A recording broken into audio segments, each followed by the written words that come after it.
Hello VC, this is Mike from TCAT's Deep Vinyl Tracks, and I just wanted to come do a video about my top 10 most valuable records according to the listings in Discogs. Now I'm doing the listing from number 10 down to number 1, which would be the most valuable of the 10, or the most valuable single record in my collection. I'm not counting in box sets at all.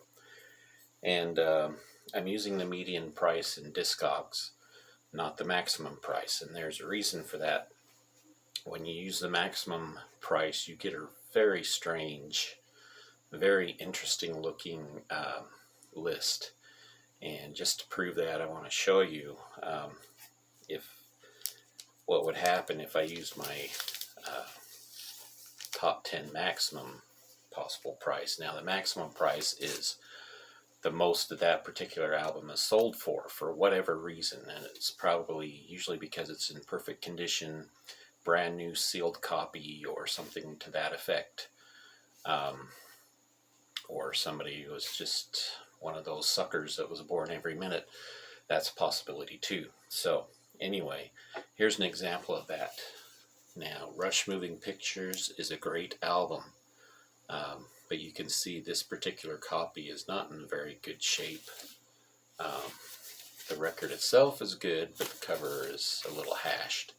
So that's going to knock a lot of value off your records, whether you like it or not. This particular record, the maximum price is sold for $337.50. Now that seems a little outrageous, since this record is not that hard to find, really. You can usually find a good copy from $10 to $20, a really good shape copy. This one cost me, I bought it at a second-hand store and was pretty lucky to find it then, but you know, look at the cover. Though it does have the original inner sleeve in good shape, and the record itself is. But it's not worth $337. I don't think anybody would very often pay that much money for it. Another example of that is this John Prine record. Now, of course, its value is actually going to be higher than what you would think, because a lot of people are looking for John Prine's records, especially the debut album, which this one is. The maximum value for this one is $538.65. Again, this is not in perfect condition, so the record itself is really clean and great. The album jacket has some wear on it, as you can see, and but you know, $538. One person paid that much for it, and paid way too much. So anyway, I just wanted to show those for examples why you don't use maximum price. Now, moving on to my top 10 list, I want to show, first of all, 2 records that were just bubbling under. And if you average out the maximum and medium price, you're going to get a pretty good idea. And these are also in perfect condition. This first one here is one that's not even, it's listed in Discogs, but any sell prices are not listed because it is an unofficial recording. I suspect that it's going to be worth quite a bit, because it is not an easy one to find. It is unofficial, yes, but it's Stevie Ray Vaughan and Double Trouble's first album that was recorded together, and this was never released in any official format. Really cool label, as you can see, and it's also on pink vinyl. This Television Marquee Moon, the minimum price on it is $35.25. Median price is $61.36, but the maximum price is $130.40. This is a double album on orange vinyl. It comes with an extra disc that has, I'm sorry, not orange vinyl, but blue vinyl. It comes with an extra disc that has a lot of outtakes, demo versions, and some things that weren't recorded on the original album. So that one is probably closer to the maximum price because it is not an easy one to find, and that one is also in almost perfect condition, near mint. This one is also in very good condition. It's an OG of Buckingham Nicks, one that's highly desirable right now. It's Lindsey Buckingham and Stevie Nicks before they joined Fleetwood Mac. It's the only album they put out before that, and the minimum price on it is $17.54. That's for a really bad copy of it. Median price is $60.75. Maximum price is $137.69. So you can use that maximum price for, just to kind of get a gauge of some of your records that are in really good condition, but that you're probably not going to get maximum price for. I mean, it takes a lot more research than just looking it up on Discogs. Now, to get to the top 10 list, number 10 is shared by two albums by the same group. The first is Radiohead, The Bends. This is a 2008 repressing of the album, and its minimum value is $20.25. That's for a bad copy. This one is near mint. The median price is $70.45, and the maximum is $136.82. That shares number 10 with Radiohead's OK Computer. This is the OK Not OK version, or repressing. It has 3 LPs in it, a lot of outtakes that weren't used on the regular album, plus the full album itself. Really good copy of this, really nice packaging. But I share it with the Bends in that the median price is only a couple of cents less. Minimum price is $33.72 for a really bad copy. Median price is $69.53, which is not even $1 less than the Bends. But the maximum price is $202.49 for a perfect copy, and this one is also near mint. Number 9, we have the debut album, which was self-released and self-distributed by Fred J. Eaglesmith. Fred J. Eaglesmith is a Canadian from Guelph, and he's actually gotten a lot more prominent as his career continued.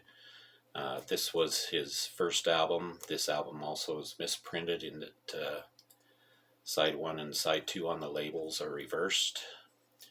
And I bought this from a vendor in Chatham who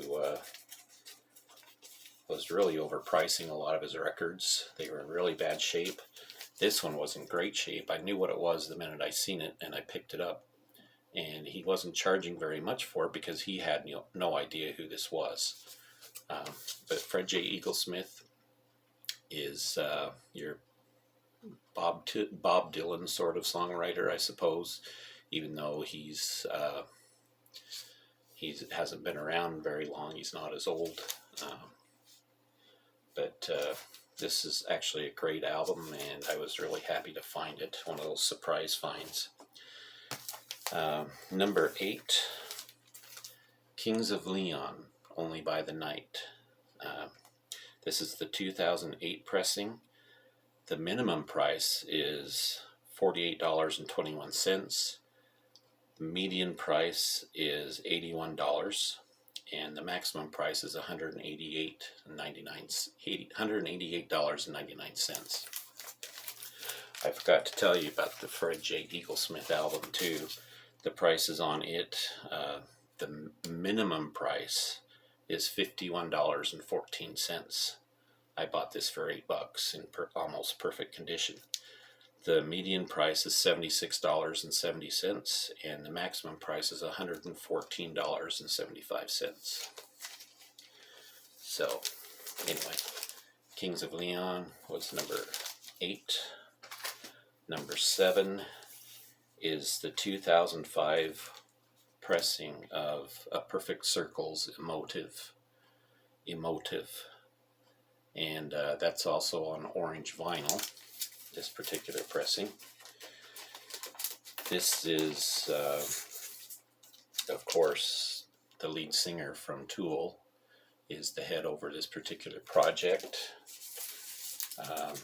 This 2 LP set is a bunch of covers by the band Perfect Circle, and the minimum price for it is $67.50. Median price is $87.75, and the maximum price that it goes for is $95.13. Number 6 in my most valuable records in my collection is Ryan Adams' 1989.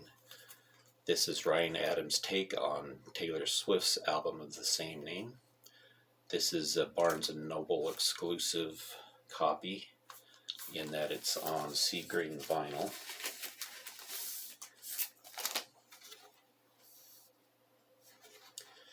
And it is a 2015 copy, by the way. And the minimum price of it is $48.60. Median price is $90.45. Maximum is $135. Number 5 is actually VCLT sent to me from Mark at the Mad for Vinyl channel. This was an amazing VCLT gift. Thank you very much again, Mark, for this. I love this. Bob Dylan's The Times They Are A-Changin', the Mo-Fi edition. This is a great Bob Dylan album in and of itself, and being on Mo-Fi, just simply beautiful, clean, crisp, beautiful sound. Great copy. I released in 2014. The minimum price is $33.75. That's for a really bad copy, of course. Median price is $93.15. Maximum is $137.71. Number 4 on my list, this pressing of Temple of the Dog, 2016 pressing. Of course, you know that Chris Cornell is the main lead singer, but Eddie Vedder is also involved on a few tracks, plus some of the members from both Soundgarden and Pearl Jam, Mother Love Bone, are also involved in this record. Great album. This pressing goes for $24.29 minimum price. That's for a really bad copy. The median price, or the average price, is $101.25. The maximum this is sold for is $148.50. Again, like I said, I'm doing this in the order of median price. Number 3, Pink Floyd's The Division Bell, the 2019 pressing. I do have the hype for these, by the way. I keep them separate. This is on blue vinyl, the blue vinyl edition, which does make a difference. There it is. And it's split across 2 LPs. The minimum price for the least this goes for is $45.90. The median price is $104.49. The maximum price that it's sold for is $202.49. And again, that's probably for a sealed copy, but this is, of course, near mint. Number 2, Rush, the album Presto. This is the 2015 pressing of this album. Presto is one of my favorite Rush albums. I know I go against the grain with everybody else on this, but I absolutely love this album. It was one of those that was released, I think, in the late 80s, but it was during their transition of going from the 80s kind of new wave sound, or new wave style that they were doing with lots of synths, to a more guitar-oriented sound again. Great album. The minimum price for this particular pressing is $30.90. The median price is $108, and the maximum that is sold for is $161.87. And number one of my 10 most valuable records is the Deer Hunter. This is part of a series of albums by the Deer Hunter, done in what are called acts that go up to Act 6. This is Act 3 of that series. Life and Death is the name of the album. Can't say enough about the band The Deer Hunter. Now remember, this is D-E-A-R, The Deer Hunter. There is another band called The Deer Hunter, which is spelled D-E-E-R, and it's also a great band. They're more of a alternative country in a way, indie folk style, while this Deer Hunter is definitely progressive. Great album. The entire series is great. I'd love to have the whole thing on vinyl, but it'd be really hard to get now, considering that Act 3, the minimum price is $101.25. Now that's for the worst shape possible. The median price is $143.78, which makes it number one on my list. The maximum price is $250.52, and this one is on white vinyl. Highly recommend this album. Even if you can't get it on vinyl, find a CD or download a digital copy. It's just excellent. Or at least just go stream it and listen to it and see what you think. Anyway, that's my top 10. To let you know, or at least my top 10 most valuable records according to Discogs median price. Just so that you know, I'm planning on doing another video here pretty soon. I would like to try to do a King Crimson series, which would probably span over several episodes. If you're interested in seeing that, let me know down in the comments. I'm going to do a bit of research into it and go into depth and probably do needle drops. So if you're not so familiar with King Crimson's discography, I'm hoping to be able to introduce it to you that way. If you're interested in this, let me know. I'm also going to do, probably my next video will be another deep vinyl track that goes along with that series. And anyway, that's all I've got for this time around. I hope you enjoyed this, and if you haven't already subscribed, you know what to do already, so just do it. Thank you for watching, and we will talk to you later.